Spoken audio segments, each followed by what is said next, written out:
அஸ்ஸலாமு அலைக்கும். Hi friends, எப்படி இருக்கீங்க? மக்ரூனி தான் நான் டிஃபனுக்கு மார்னிங் செய்திருந்தேன். அதுவும் பசங்களுக்கு பிரஞ்சுக்கு கட்டி கொடுத்தாச்சு. அதுக்கப்புறம் நான் மத்தியானத்துக்காக சாம்பார் வச்சுட்டு ஒரு சிக்கன் ரெசிபி செய்யணும்னு சூப்பராக இருக்குங்க.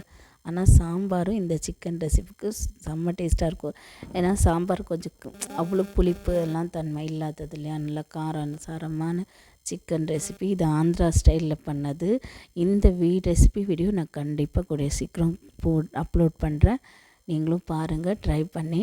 1 கிலோ இருந்தால் கூட பத்தாது, அவ்வளோ டேஸ்ட்டாக இருக்கும் இந்த சிக்கன் ரெசிபி. கண்டிப்பாக இதுக்கு ஒரு மசாலா அரைக்கிறோம், அதுதான் டேஸ்ட்டே. செம்ம டேஸ்ட்டாக இருந்துச்சு. மத்தியானம் லன்ச் அதே மாதிரி போயிடுச்சு. உங்களுக்கு நல்லா தெரியும் ஃப்ரெண்ட்ஸ், நான் ப்ரௌனி, தம்மடை, அதுக்கப்புறம் முட்டை மிட்டாய் எல்லாம் செய்யணுண்டு. நான் நம்பர் கொடுக்குறேன். உங்களுக்கு தேவைன்னா நீங்கள் வாட்ஸ்அப் பண்ணுங்கள், டிஎம் பண்ணுங்கள். இன்ஸ்டாகிராம்லேயும் இருக்க சல்மா ஹோம்மேட்ஸ் கேக்குன்னு சொல்லிவிட்டு கண்டிப்பாக நீங்கள் ப்ரௌனி, தம்மடெல்லாம் ட்ரை பண்ணி பாருங்கள். முட்டை மிட்டாய் இப்போ தான் நான் ரீசெண்டாக தான் நான் தொடங்கியிருக்கேன். அதுவும் டேஸ்ட்டு சூப்பராக இருக்கும். இது முடிஞ்சால் ஒரு லைக் பண்ணுங்கள், சப்ஸ்கிரைப் பண்ணுங்கள். பாய். அஸ்ஸலாமு அலைக்கும்.